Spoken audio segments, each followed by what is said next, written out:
welcome you to our last virtual Science Cafe of 2021. And this was organized by the Northeastern University Marine Science Center outreach team, as well as the Boston Harbor Ecosystem Network, which is part of MassBay's National Estuary Partnership. And we have just a great lineup of speakers. So I'm going to mostly let them explain their really cool research and projects themselves and not talk too much. And the general structure tonight is we'll give folks a chance to give about 12 to 15-minute presentations and tell you about what they're doing. And then there'll be about 5 minutes for questions. And please feel free to share your questions in the chat, or to raise your hand, or to just come off mute and ask questions. So with that, our first speaker tonight is Dr. Chris Nadeau. And Chris is a David H. Smith Fellow and postdoctoral researcher at Northeastern University at the Marine Science Center. And Chris has done an incredible amount of really interesting work, thinking particularly about climate change adaptation. And tonight he's going to give you a taste of some of the different collaborative research projects that he's working on, exploring how genetic management could possibly inform restoration efforts and promote climate change adaptation across a range of systems. And so with that, it's my pleasure to hand it over to Chris. Thanks, Tori. Thanks so much. And thanks everybody for coming and being here. I really appreciate it. Share my screen and then I'll probably have presenter view on and all that stuff. Do you guys seeing my presenter view, or you're seeing the right view? We are seeing presenter view right now. Yes, thanks. How about it? That's good. Okay, great. Perfect. Yeah, so as Tori said, my name's Chris and I'm a climate change biologist. And I want to start my presentation off tonight by telling everybody that it's going to be my birthday in a couple weeks. And the reason I'm telling you that is because it turns out that I'm actually about the exact same age as the field of climate change biology.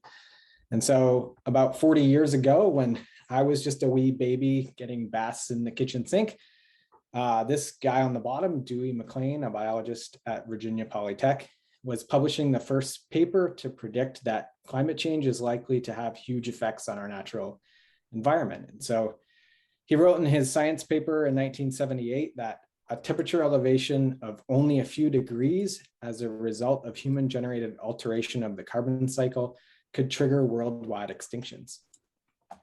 And so for the subsequent 20 years, while I was fishing and dreaming of becoming a stream restoration ecologist, biologists were trying to understand if Dewey's predictions were correct and whether climate change is already having effects on our natural world.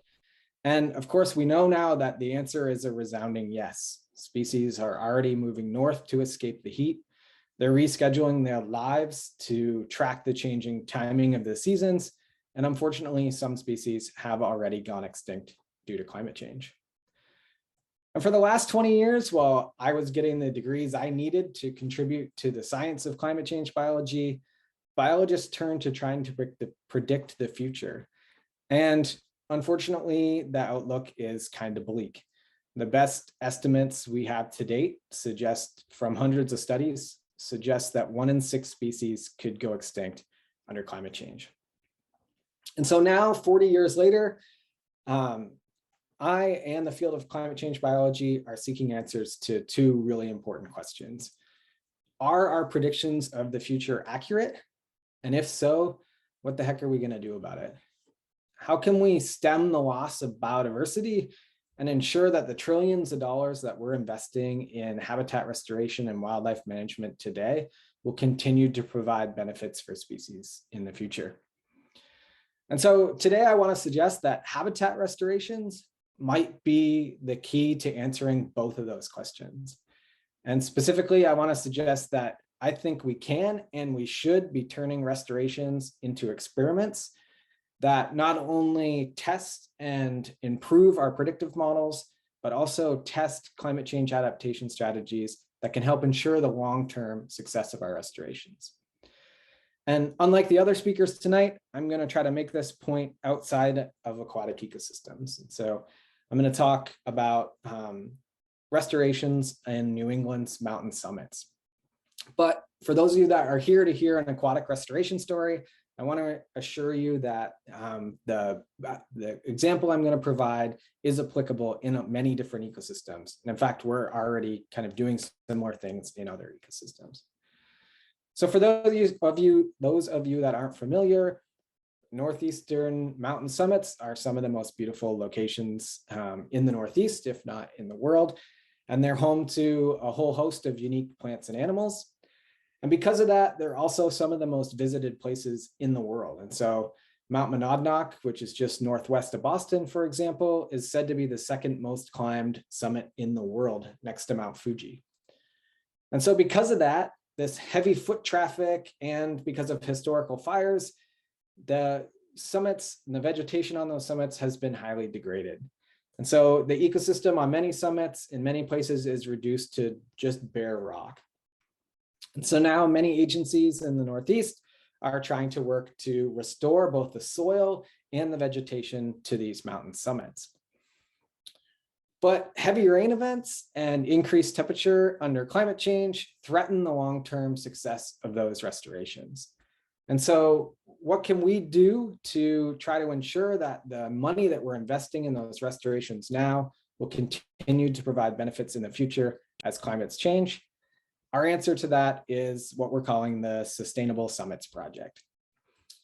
And so the Sustainable Summits Project is taking advantage of an active summit restoration at Acadia National Park to turn that restoration into a climate change adaptation experiment. And so Acadia is currently restoring summit vegetation on 3 of its most popular peaks, Penobscot Mountain, Sargent Mountain, and Cadillac Mountain. And we're using gardens on Cadillac Mountain to test different restoration techniques. And so we have a garden at the summit of the mountain right next to the active restoration project. And we have a garden at the base of the mountain, which is about 2 degrees Celsius warmer.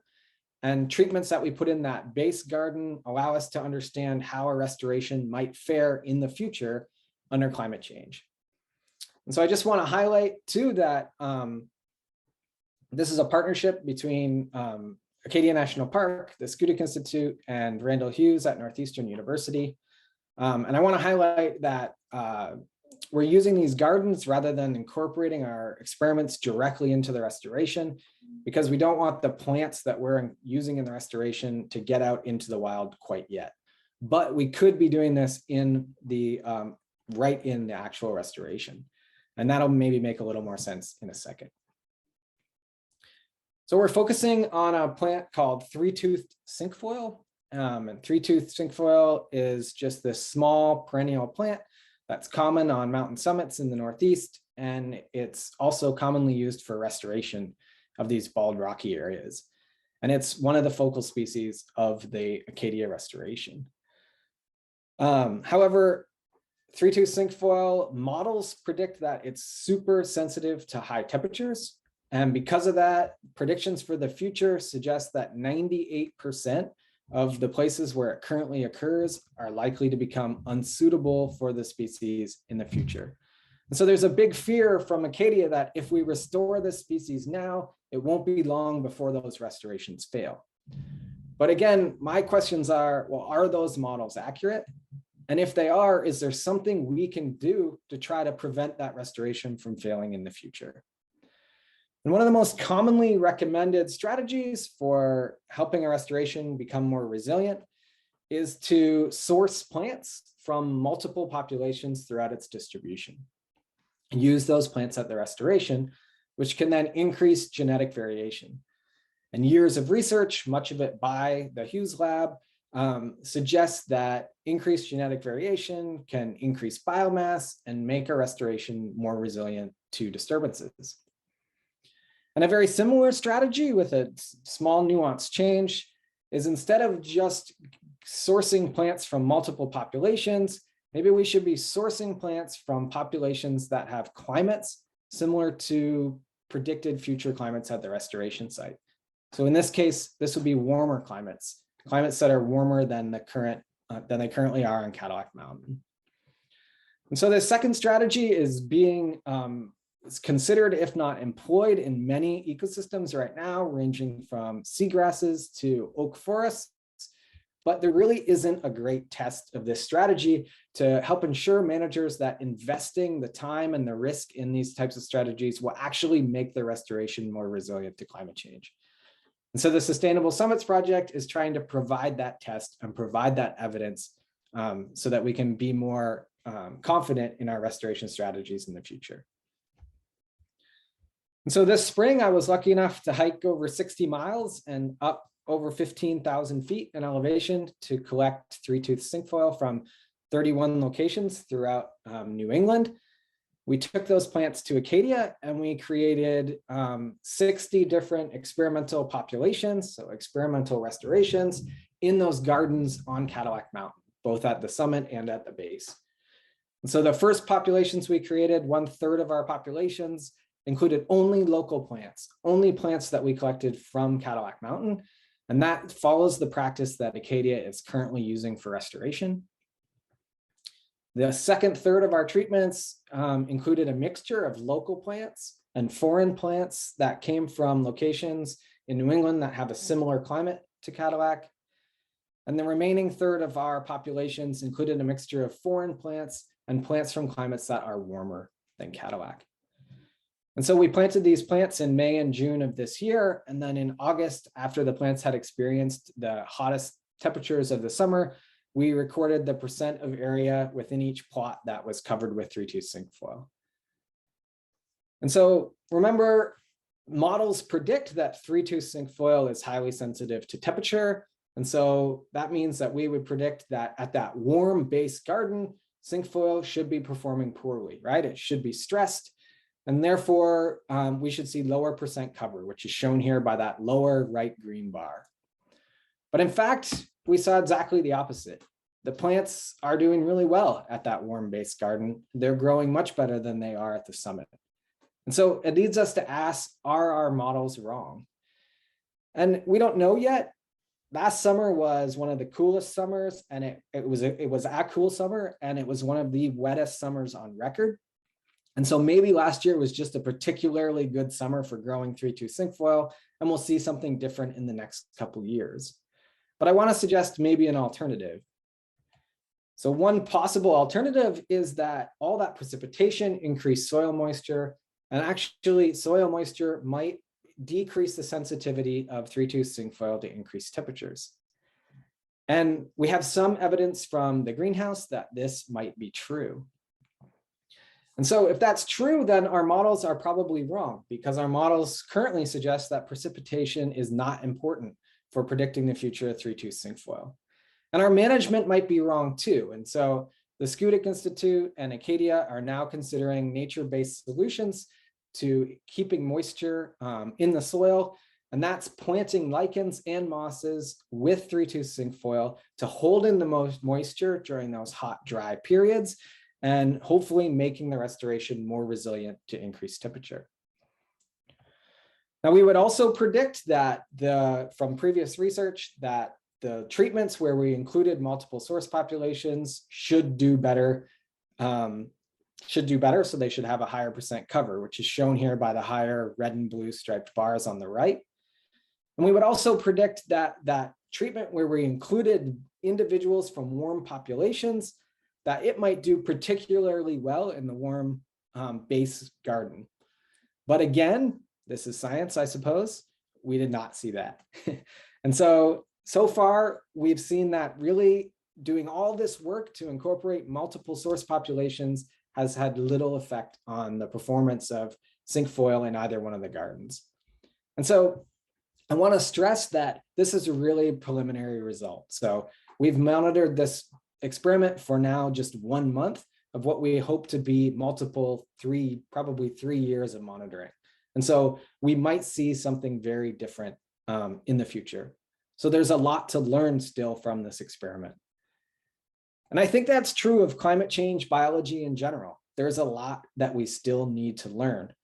But I hope you see just from this short example that restorations are a particularly good tool to help us learn. And if we just turn them into experiments, then we can use them to test our predictive models.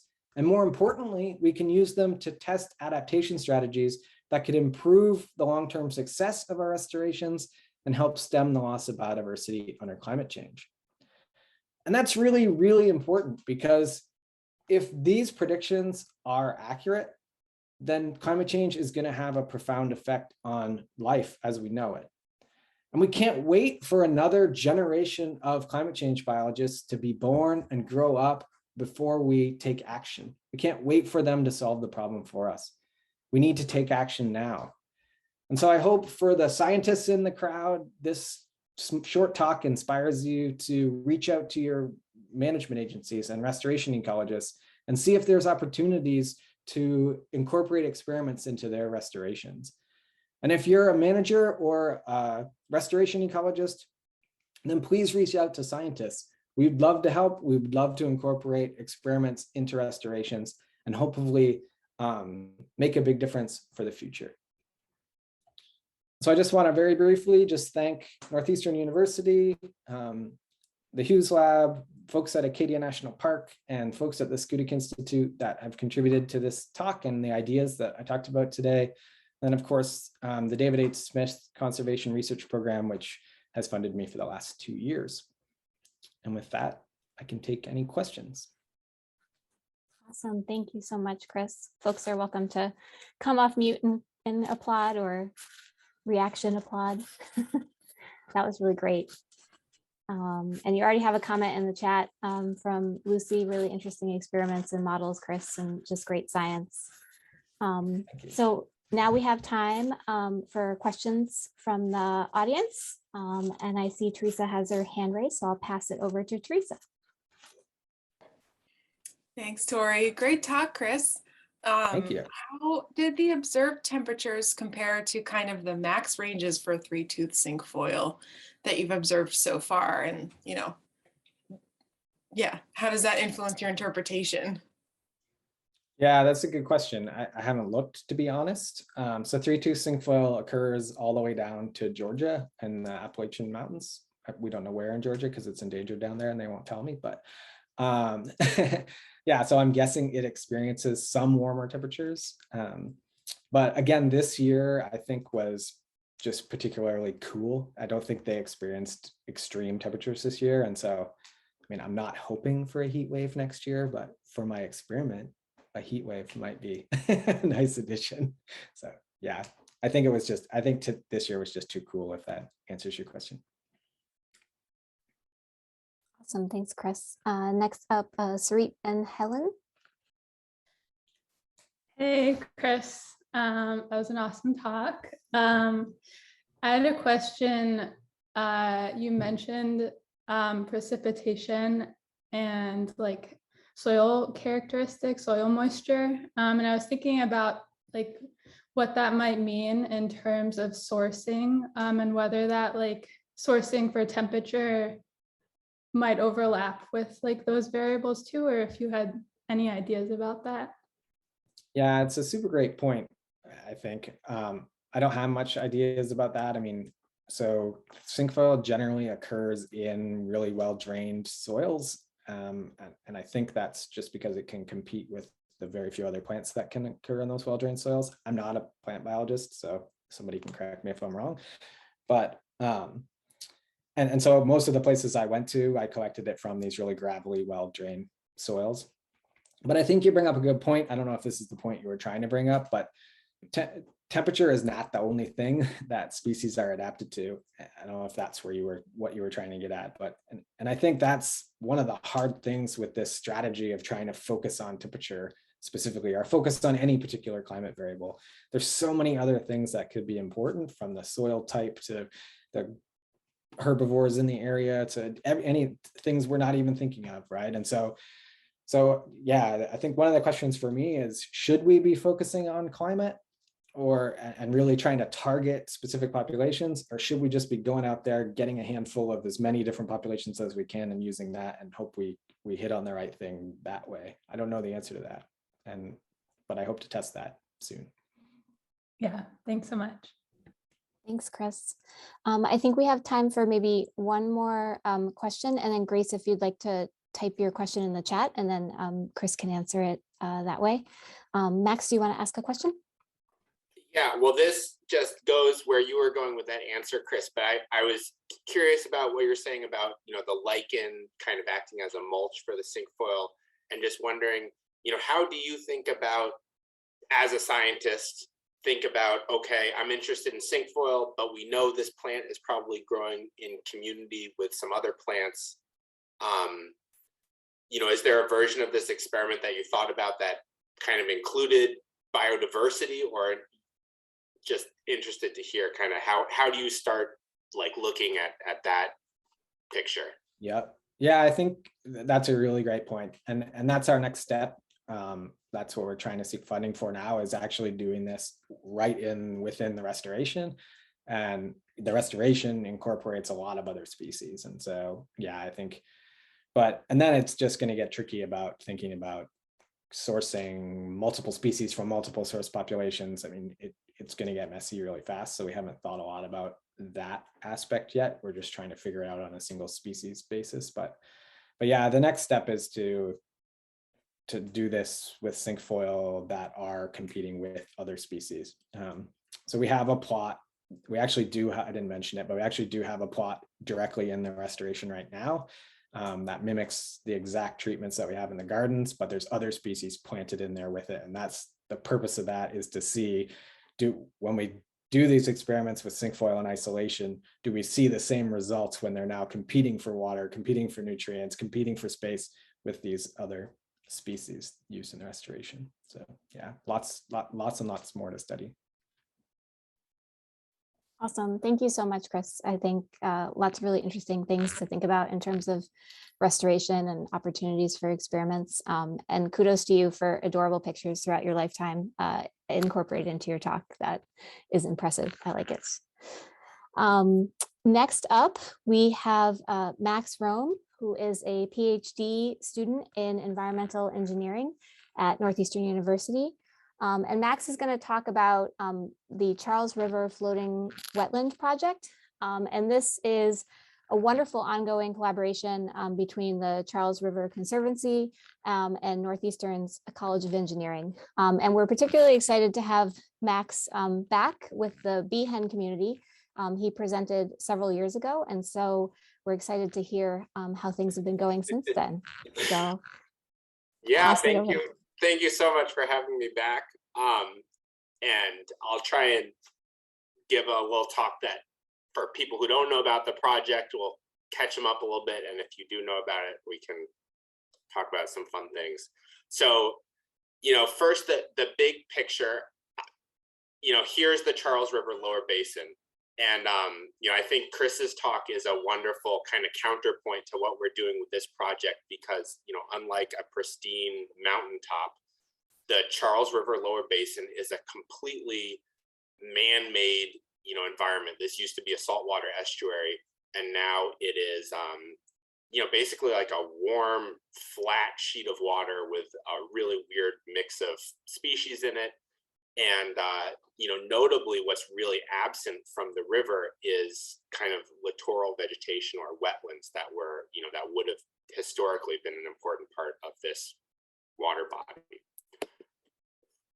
Very, very quickly, I just added this slide when I was listening to Chris. I think an interesting piece of this extinction story is what's special about freshwater in particular. That there's extinctions that are happening, everywhere, but freshwater species are particularly susceptible. And there's the kind of way to think about this that's in terms of endangered species. But there's another way to think about this that's just in terms of abundance. And I think that's kind of, for us in Boston, maybe a more accessible jumping off point, so not only do we have these endangered species, but also just there's less damselflies, there's less dragonflies, there's less alewife, less bluegill sunfish, there's less of everything. And what this project is about is it's really about trying to reimagine or imagine what a more biodiverse, a more, you know, abundant and healthy Charles River would look like. It's not really strictly a restoration project because we're not going back to some state that existed before, but it's about how do we add ecology in a functional way into the Charles River lower basin.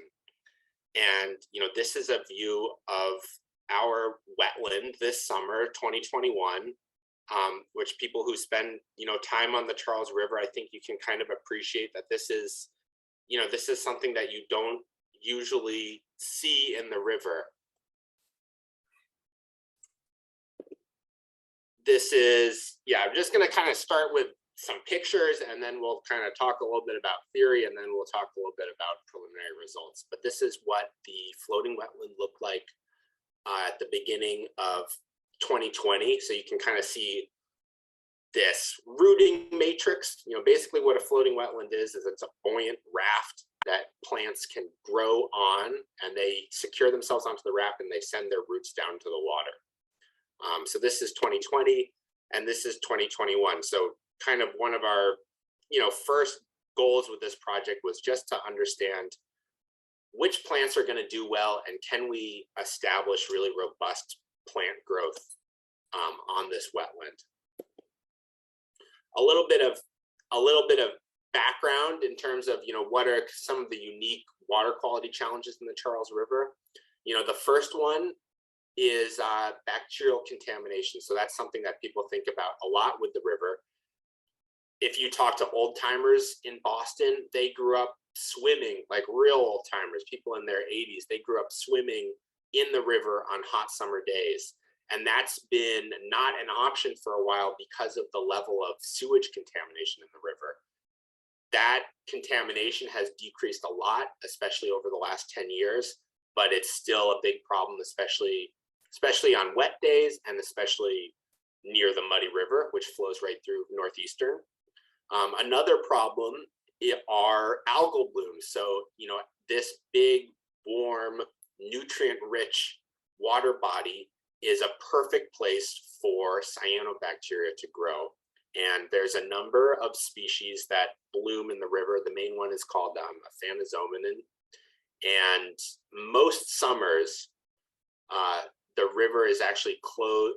There's a posted recreation advisory on the river for about 45 days. That's the average since 2011. 45 days are restricted to recreation because of cyanobacterial blooms. And you know, my background is as an environmental engineer, so this is a really interesting project for me because it combines engineering and ecology, which don't always really interact very nicely. But you know, these plots on the right kind of show some of the disconnect between engineering and ecology. What we see is that the phosphorus concentration in the Charles River, so kind of the nutrient that's understood to be feeding these blooms, has been decreasing in a really linear, you know, monotonical, year after year. The amount of phosphorus that's in the river has decreased. But at the same time, the amount of chlorophyll that's in the river, which is kind of a marker of how much excess algal growth there is, that hasn't really been changing. That hasn't really been responding to the decreasing phosphorus loading. So there's some kind of disconnect. And I think we can understand that some part of that disconnect has to do with the ecology of the river. And that's what we're really interested in digging into with this project. So, you know, very quickly, what I'd say is when we talk about floating wetlands, we can kind of talk about them from an engineering context, and we can talk about them from an ecological context. From an engineering context, things are, in my opinion, somewhat straightforward. As the plants grow, they suck up nutrients, and those nutrients are incorporated into the living plant biomass. You know, so if you're a marshmallow and you're growing in the Charles River, you need nitrogen, you need phosphorus, you know, to build your plant, and you're going to take those right out of the water column.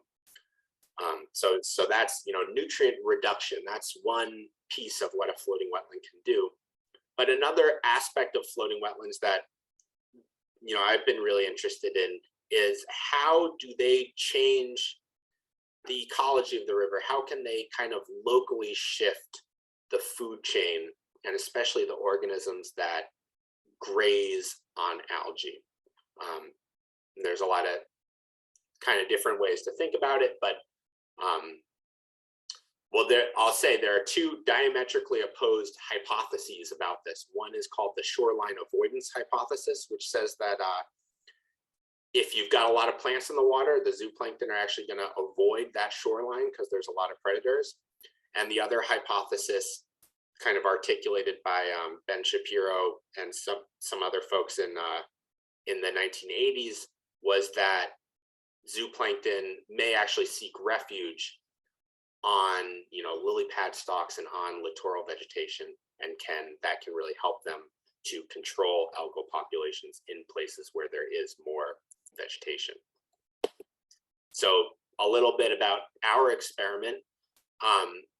We are collecting samples about 3 times a week at the floating wetland and at a control location, and we're trying to understand in what ways the zooplankton population is changing at these 2 locations. You know, is there something happening at the wetland that's different than the control location? Can we use that observation to kind of extrapolate to a grander statement about, you know, how floating wetlands or restored vegetation might decrease the growth rate of algae in the Charles River?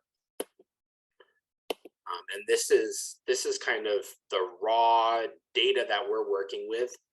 This is a zooplankton sample from the Charles River, and each of these little guys that are swimming around, they get counted, and we measure the length of their bodies, and we use that to kind of do a species-specific biomass estimation. And now we're going into our preliminary data. So this is year 2 of a 3-year study. And I would say, similar to Chris, what we're seeing is not at all as clear-cut as what I imagined when we were kind of designing this experiment. But, you know, the first thing to point out is that the cyanobacterial community, so the kind of bloom-forming algae in the Charles River, is really, really dynamic. It shifts a ton over the year. There's not just one bloom, but there's a succession of blooms of different species.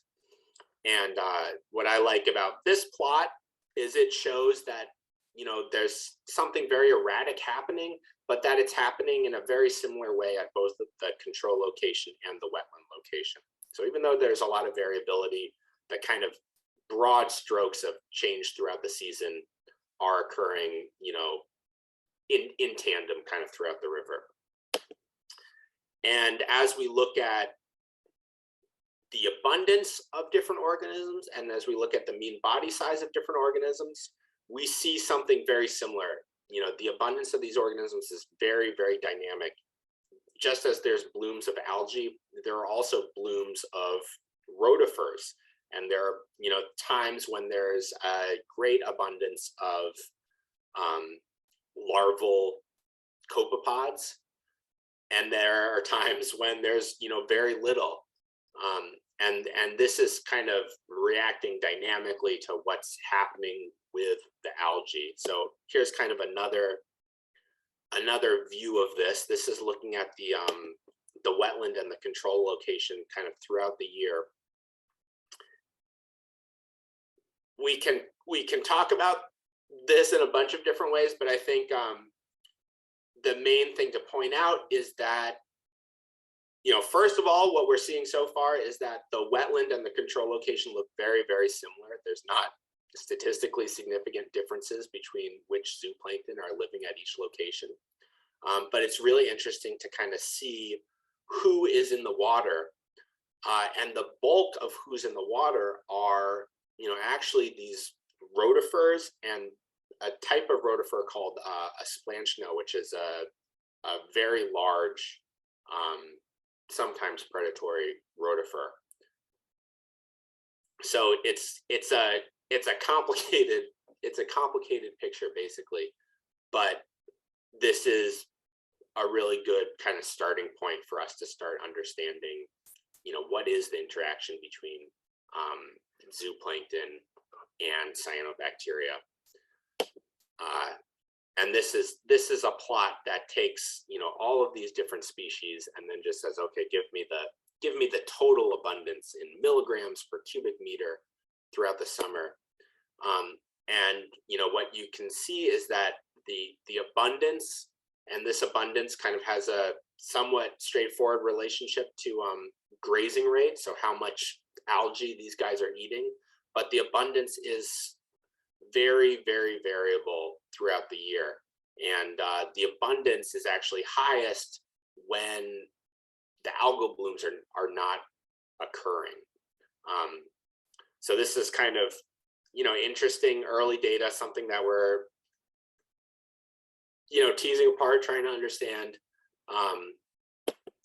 And at the same time, we are also, kind of focusing on the other stages of this project. So, one part of this is about harvesting and quantification of nutrient removal. So this year we started, now that the wetlands are really robust and healthy, we started removing plants, drying them in an oven, weighing them and figuring out what their phosphorus dry content is.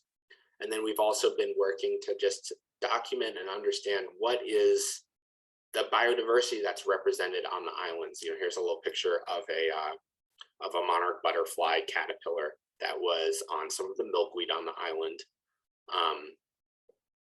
And just kind of a heads up for folks who are interested in this project, the next two steps, or not next two steps, but what's coming down the pike is we received a grant from the Metropolitan Area Planning Commission to start investigating what the next phase of this project would look like. And we're working with some folks from Perkins and Wills, and also from a company that supplies these floating wetlands called Biomatrix, to kind of do some visioning around, what would a transformative version of this project look like. I should say, this is an interesting project because there's a really important science component and a really important water quality goal, but there's also very equally a goal to understand how wetlands can add parkland and add natural beauty and add accessibility to a section of the river that has very heavy bulkhead walls and where it's very hard to access the river. So I'd love to hear anything that folks are interested in talking about related to this project. Thank you so much. Awesome. Thank you very much, Max. It's really cool to see what's going on with that project, and exciting that it's still going on. Yeah. Not a trivial effort, especially with a pandemic. Yeah, so I'll open it up again to questions from the audience. Feel free to raise hands or type questions into the chat. Either is fine. And I can kick us off while people are sort of forming ideas.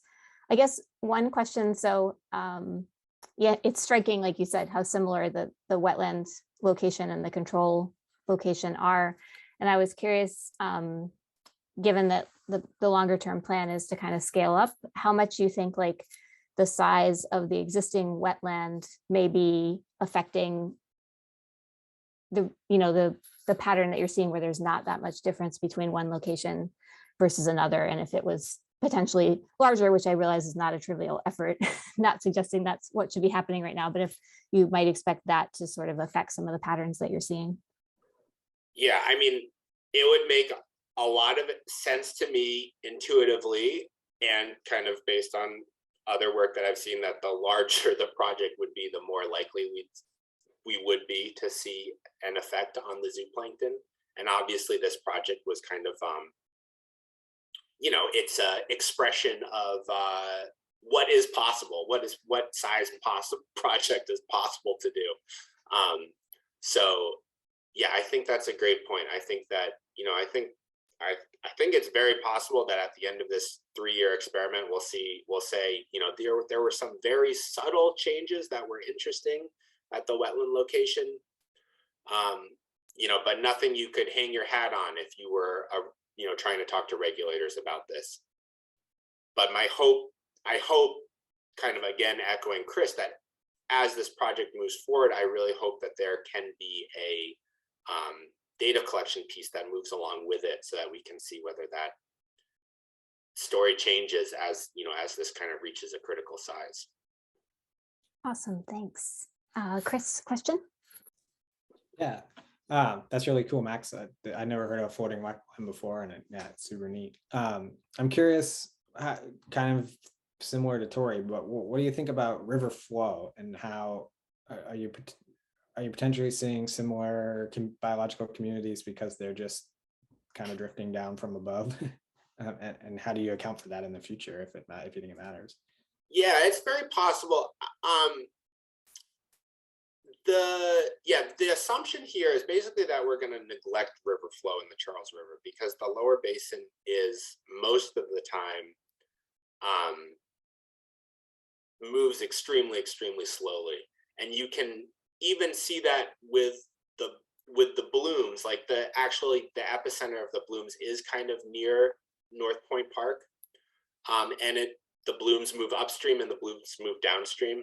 And actually, one big issue is that the prevailing winds are kind of out to the harbor. But again, kind of just trying to keep things simple. The assumption here was that if there's an effect that's worth talking about, we would be able to detect it, even against the background noise of river flow.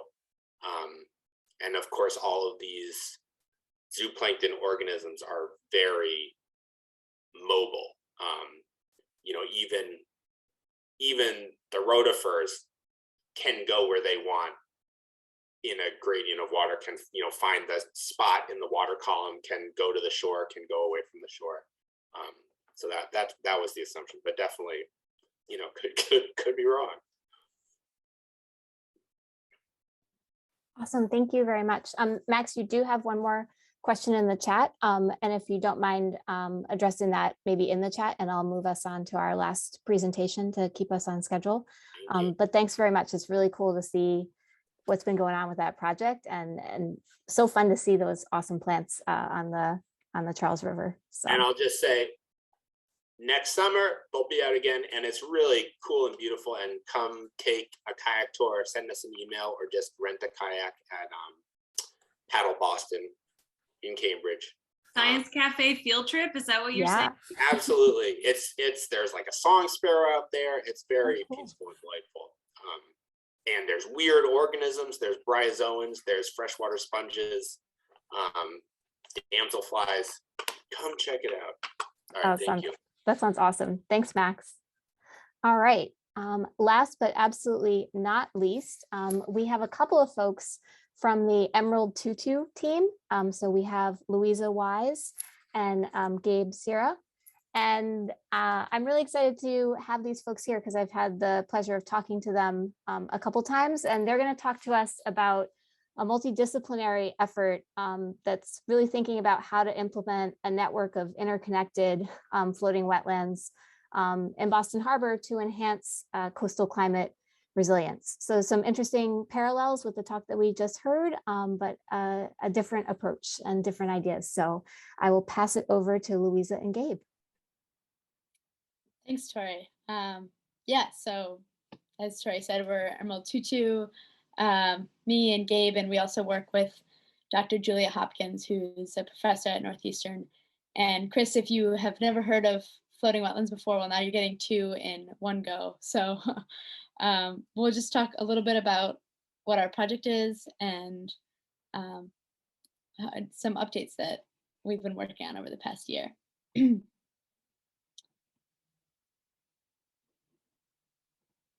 So as Max alluded to, Boston looks quite different from how it did in 1722 when this map on the left is from. A lot of the land that we now have didn't exist or was just salt marshes, and thanks to human ingenuity, those marshes were turned into steel and concrete. And fast forward a couple more decades, and scientists are predicting that sea level rise and high tides and storm surge are threatening to take back some of that land that Bostonians of yesteryear worked so hard to create. And of course, there's already evidence of this devastation, these crazy storms, the nor'easter flooding of January in 2018, and the king tide that was record breaking in October of the same year. So all over the world, of course, there's projects to address these issues, these big, massive engineering feats, as they're called. Like in New Orleans, the surge barrier built after Hurricane Katrina, and in the Thames, known as one of Britain's greatest engineering feats, is the Thames floodgates. And then, of course, in Boston, you have the Sapphire Necklace, which is proposed to be this giant harbor-wide barrier to protect all of Boston. And these engineering feats, as they're called, they work. They have proven efficacy, but of course, they also have limitations. And they're massive and they're not flexible, they're rigid. And when we live in a time where we don't exactly know, there's a lot of uncertainty about when and where and by how much climate change is going to affect our coastlines, we need solutions that are going to kind of align with that uncertainty. So that's where the Mlt2 has come in. And our project attempts to address that, attempts to be flexible and soft and deployable, which is also important. You know, we can have a project in a couple of weeks rather than several years of construction. So kind of trying to challenge this traditional construction infrastructure. And we get a lot of questions of where our name came from, the Mlt2. So for some background inspiration, in 1878, Frederick Law Olmsted was working on designing his 1,100-acre connected park, connected parks known as the Emerald Necklace. And while it was a great place for people to go and escape the pollution of the city and just enjoy nature, it was also solving a major public problem. It was solving drainage and a sewage issue. And 140 years later, the Mlt2 attempts to do the same thing using nature and community and resilience to solve a public problem. And maybe with a little more spunk, a little modern twist as well. So what is the Mlt2? Similar to Max's floating wetland, but different in many ways. It's a biomass-based floating module planted on top with marsh grass and underneath colonized by submerged vegetation and seaweed. And together, a network of these massive friction modules can work to dampen the incoming wave energy and retard storm surge, to reduce coastal flooding and protect shorelines from storm damage.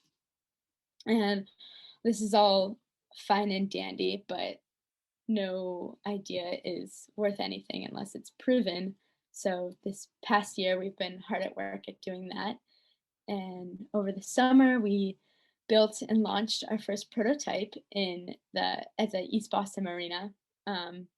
It was installed for about 6 months from May to October, and we were able to visit it and monitor the marsh grass growth and the seaweed colonization, and just observe the general function and status of the materials and the shape. And we definitely had a lot of interesting observations. The marsh grass was growing, and then it was grazed by some birds, and then it regrew, and then it died off in the cold. And we saw some great growth underneath with our submerged vegetation and a lot of sea lettuce. We had some brown bryozoan as well, and some other red algae. We saw that the materials, for the most part, held up pretty well. This is Gabe over here with what we call our tension yoke. It kind of holds the module together and tethers it to the nearby piers. So that was a good sign. One thing that we didn't really expect was there was a little bit of stratification of the inside materials. So the denser materials sank and lighter materials floated to the top, and led to a little bit of deformation in the module, making it more cylindrical rather than like the pancake it had been. But overall, got a lot of really great observations. And at the same time, also over the summer, we traveled to Oregon to a large wave tank there, and we built 44 analog prototypes. And obviously we couldn't have seaweed or marsh grass growing in the lab, so we used representative materials, and we had the tank was outfitted with a bunch of fancy equipment and measuring tools, and we were able to manipulate the size of the network and the spacing and the incoming wave height and the incoming wavelength to really get a good sense of how the network was interacting with the waves, and what was happening before and after and in between the wave network. So we also got some great preliminary results. We were able to determine that in certain wave cases, the MAT network was able to attenuate up to 90% of the incoming wave energy. And we also established some relationships between the network and the wave behavior. So we looked at how the spacing was impacting the wave attenuation, and noticed that that wasn't actually as significant as the relationship between the incoming wavelength and the wave attenuation. So as was plotted here, as the wavelength got longer, the attenuation decreased to a point where when the waves were about the same size as the mats, attenuation was close to zero. So this is really great science for us, really great lessons to come away with, and from both of the laboratory experiments and the field experiments, on how we can keep designing our prototype. And simultaneously, we've been developing a numerical model that allows us to take what we've learned and put it in a computer, so we don't have to spend like months or years in a lab testing a bunch of different situations. We can just do it all on the computer. And we can change the mat sizes or the network sizes instantly. And this is what we've been working on very currently. So as we speak, we're getting data from our coworker that I'll share with you now, just to give a little sneak peek at like what we're actually working on right now. This is what we tested at Oregon State University. This was the network setup. These are the circles.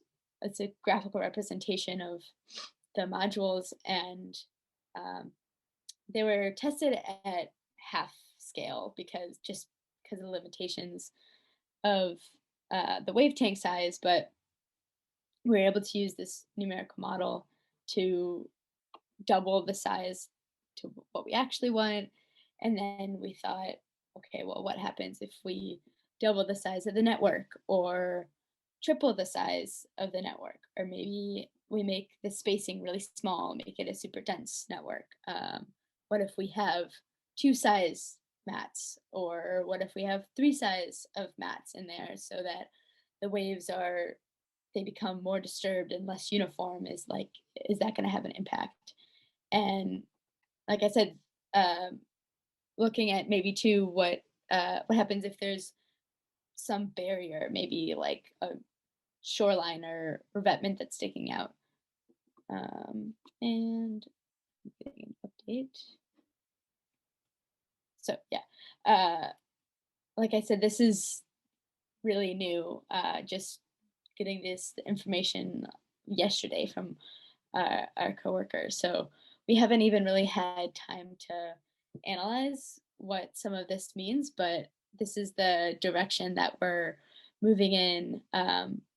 Being able to take what we've learned over the past year and extrapolate and expand a lot, while at the same time hoping to continue our field testing and returning to Oregon and doing a single module testing to really refine how those interactions are working with the wave and get the parameters exactly right to refine this model even more.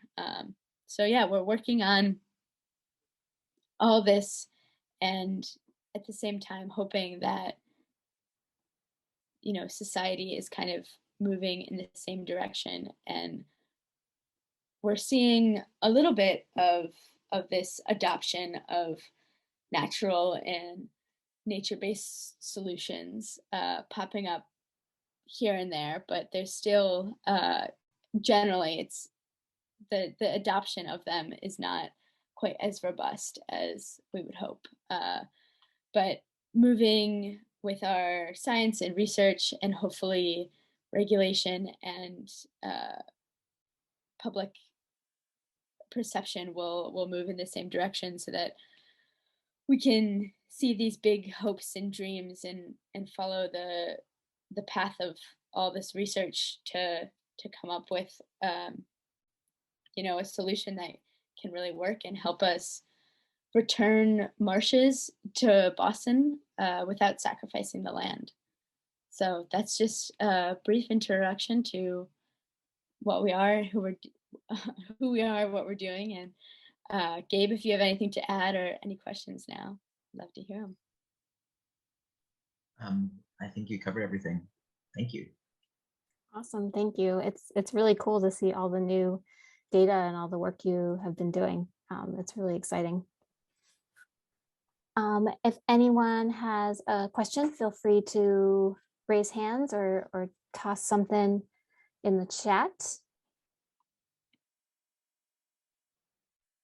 And I can kick us off while folks are formulating thoughts. One question I had is when I saw the algae that were starting to grow on the bottom of the prototype that you put out, have you all thought at all about something like an equivalent of kelp aquaculture or something like that, sort of hanging off some of your floating wetlands? Just thinking about, it just seems like what happens sort of naturally has some interesting parallels to some of the farming that folks are doing.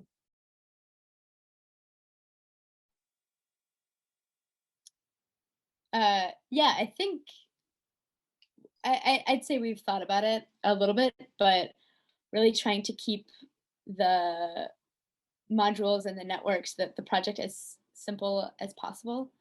And obviously that's like a whole another thing. That's a whole other can of worms. We've talked with a handful of people that are in the seaweed industry, and actually we have some press from a website called Phyconomy about the like seaweed economy that will be coming out soon, but including someone Hannah Weber from the Skudik Institute, so that Chris you might know. Yeah, a lot of what we learned was that if you're farming seaweed, you really need to actually seed that every year. And so this gets into the like ecosystem question of how you do in our approach, how you do as little as possible to create a like really multi species ecosystem that can sort of be self-sustaining. So that's why we zeroed in on Spartina alterniflora as our one species that we actually add artificially, and then we allow the rest of the species to volunteer. And so I guess the one thing that I'll add is that we'll be doing some more biology lab research in January at the MIT Sea Grant lab with an undergrad there who's going to be joining our team for the January term. So we have a bunch of samples and alcohol that we took from our prototype that we're ready to analyze. And I was kind of blown away by the number of species, both seaweed and macroalgae, but also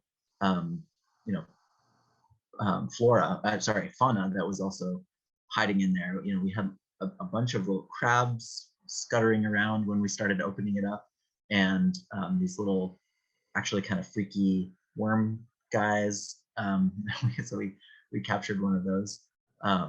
So anyway, I think to dig in and see all those interdependencies is our next step for January. Awesome. Yeah, great answer. And I also don't like polychaetes, so I can relate to the less exciting colonization by them. Let's do one last question from Max. Go ahead, Max. I'm just wondering I don't know if you know this, I'm curious about this, like what would be the wave size that would be most relevant? Do you have any sense of that to this case? I was looking at that amazing Boston Water Sewer Commission inundation model, and they have like 100-year storm surge, 500-year storm surge. And my impression is those are like pretty big waves. Do you have a feeling for like what would be the, like if you're going to design this optimally for one wave size, what might it be?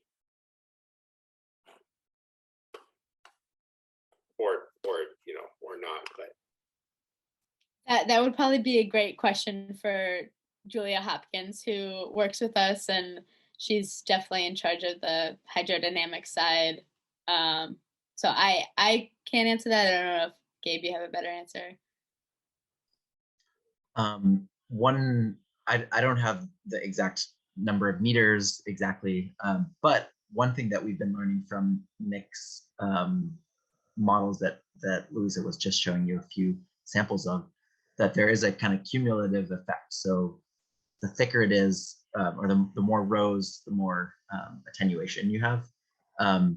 And so for us, that's a kind of a big success that we learned recently, that like even if your modules are a certain size, you're not going to get like a pass-through effect based on like some resonances of the network, basically. So it seems obvious, but like the bigger the more rows, the more attenuation.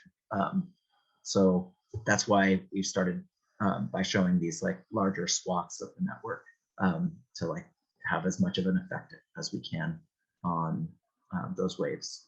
I feel like we've avoided questions of places like that are like have significant like direct ocean exposure, and actually Boston Harbor seems like the right fit. Like we have wave problems, but it's a harbor, so it's like you have a limited amount of fetch for the wind to create enormous waves. So it's like it's in this range of like maybe a meter, maybe a meter and a half at most.